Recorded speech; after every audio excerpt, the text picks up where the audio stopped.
everyone and welcome back to my little corner of the internet. My name is Evian and today we're gonna start sewing.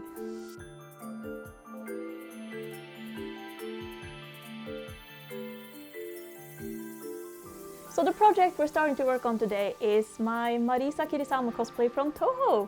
And if you didn't already know, I did upload a video a while ago about planning her design and drawing out what she will look like.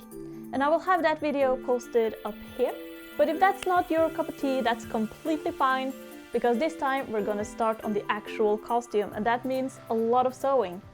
So this video will be all about sewing her undergarments, and by undergarments I mean finishing a corset that I started a long time ago, sewing her bloomers, her underskirt, and her blouse, and her socks.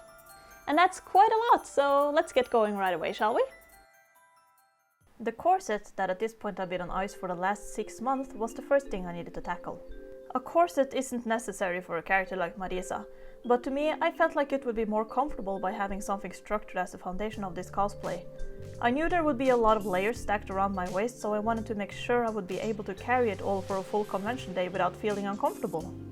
I had already finished one half of the corset, so now I had to move on to finishing the other half.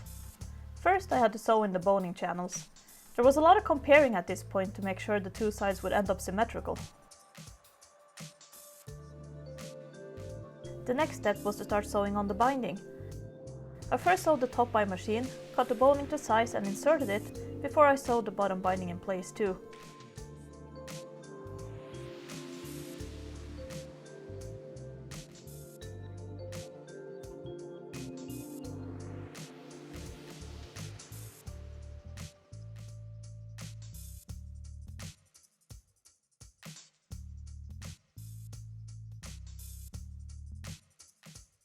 Finally, I got all cozied up in my favorite spot to hand sew the binding in place. As you can tell, this took some time. Not having the proper tools to insert the grommets was the reason this project was put on ice for so long. But now it was finally time to insert them. I'm sure my first tries went okay, got really excited about it before I got to insert the rest of them. Not gonna lie, this was probably my favorite step of making this thing.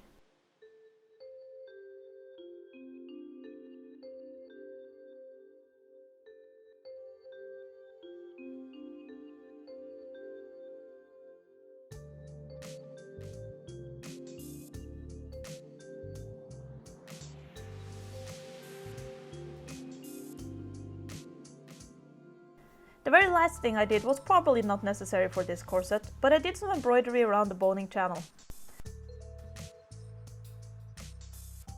Traditionally this is done to keep the bones in place and prevent them from rubbing on and tearing the fabric, but I mostly did it because it looks nice. And there we go! I used some ribbon lacing, and for a first try on making a corset I was rather happy about this. And the best part about being done was that I could start on the actual cosplay. The process of making a petticoat is mostly just tedious. I started with 6 meters of stiff tulle and cut them into strips of varying lengths: 6 meters, 4 meters and 2 meters. The 4 6-meter tiers would end up as the bottom of the petticoat and would therefore need to be hemmed. That meant 24 meters of hemming with ribbon. But before I did that, each tier was sewn together to form a tube, and I used a French seam for this just to encase the scratchy edges of the tulle.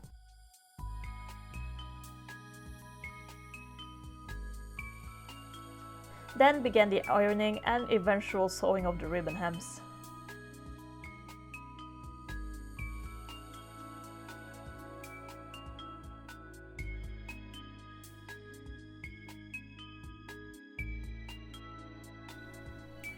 Now, pinning the layers together is definitely my least favorite part of any petticoats, and I want you to suffer with me for a moment here. But after this was all done, I started gathering and sewing the layers together, and this is really the point where you start seeing it all come together. Aw yes, floof.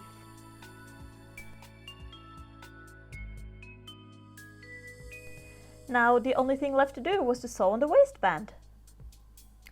which I forgot to film. On to the bloomers! The bloomers were pretty exciting because I could start on the parts of the cosplay that needed a bit of embellishment. I drafted a pattern from a pair of comfortable shorts I owned and simply made sure to widen the pattern enough for it to sit loosely on me. I made sure the lace and ribbon I had picked up would look good together, and then I began pinning and sewing on the lace on the bottom hem.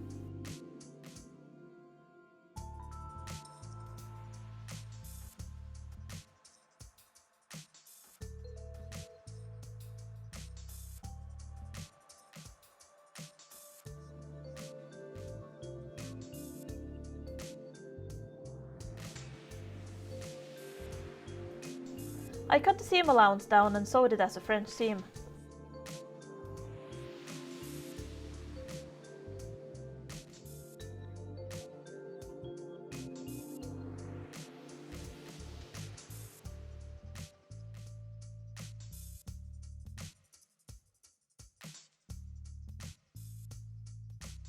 While pinning the extra lace in place, I noticed that the lace had an imperfection. So I undid it all and sewed it back in place with a new section of lace. I used this lace as a channel to thread an elastic through, then I sewed the remaining seams with French seams.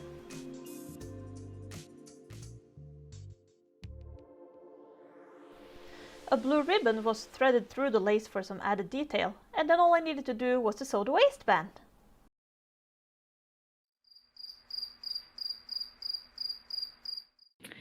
Okay, since I keep forgetting to film how I do waistbands, I thought I would just do a quick little explanation. So here are the finished bloomers, and here is the waistband. So for this I just sewed down a single channel and threaded a 4 cm wide elastic through that channel, and then I just sewed over it with 3 stitches at an even-ish width, just so the elastic won't twist and turn inside the channel, and it just looks good.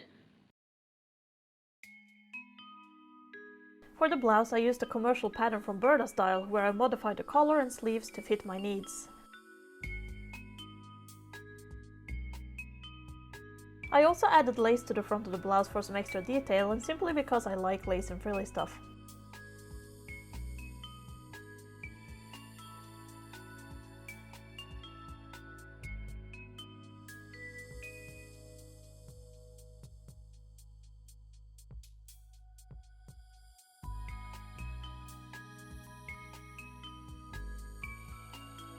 While I was sewing the darts, I was lucky enough to be handed a free yummy beverage, and we were all blessed with a cameo for my favorite person in the world.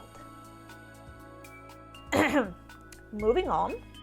Since the cotton I used for the blouse was so thin, I could use French seams for almost every seam. This also ensured that there would be no raw edges on the inside, and I love a nice and clean finish on the inside of garments.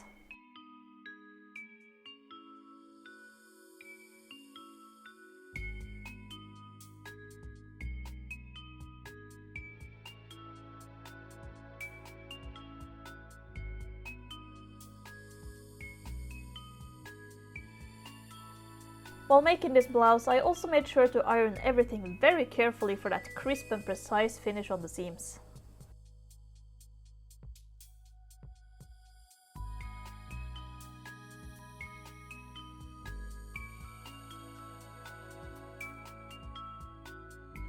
The collar was interfaced with some light interfacing, and received some cute lace for added detail.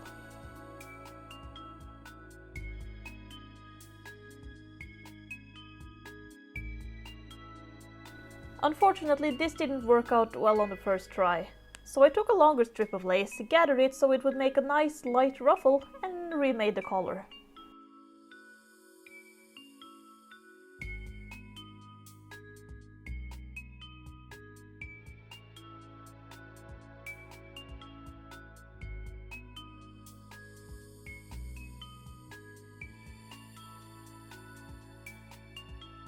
This was sewed to the blouse by machine before I finished the inside by hand.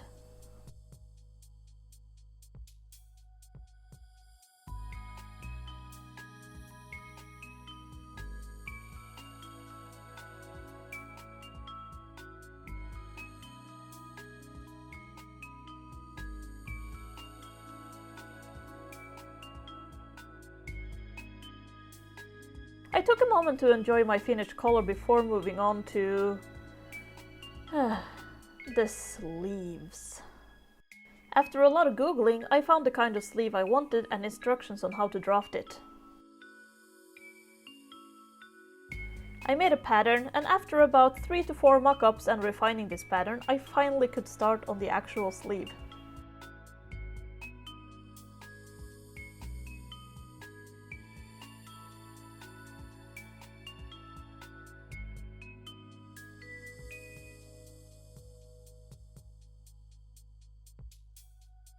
The cuffs were interfaced and decorated with lace and ribbon before being attached to the sleeve.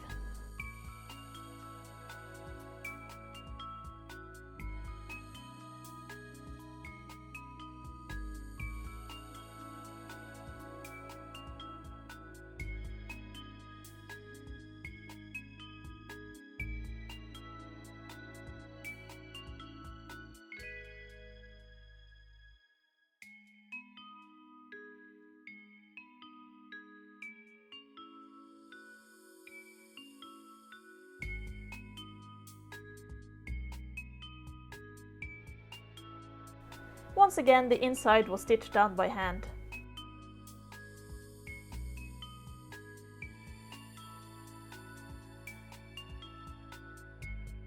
The arm side was the only seam on the blouse that wasn't finished with a French seam. Instead, I cut one side of the seam allowance, folded the longer edge over to encase the raw edge, and sewed this down by hand too. And finally, the blouse was done! Except it wasn't. It was too big. So off camera I took the sleeves off again, narrowed the shoulders, took in the bust area and reattached the sleeves with the same method as before. And now I actually like it! Yay!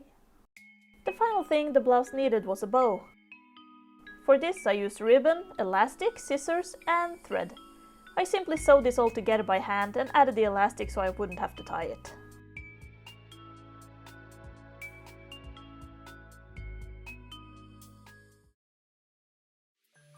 The socks were rather straightforward. All I needed was some white basic socks and some lace. I measured the right length of lace, sewed the gathering stitch and ruffled it all up. I then sewed the ruffle into a circle with my handy dandy serger before sewing the ruffle to the socks. I took out the visible gathering stitches, then realized I had used way too much lace and I hated the results. Rinse and repeat the entire process and gathering up less lace, and I had some needle socks that I really liked. I was now done with all the undergarments so I could put it all on and enjoy the fruits of my labor.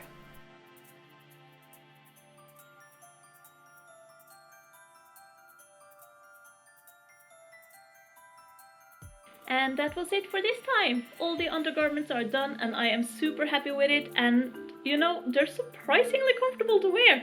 And that is a super big plus for any cosplay in my book. The next video in the series will be all about making the hat and styling the wig, so I hope you will be joining me next time. So see you then. Bye bye!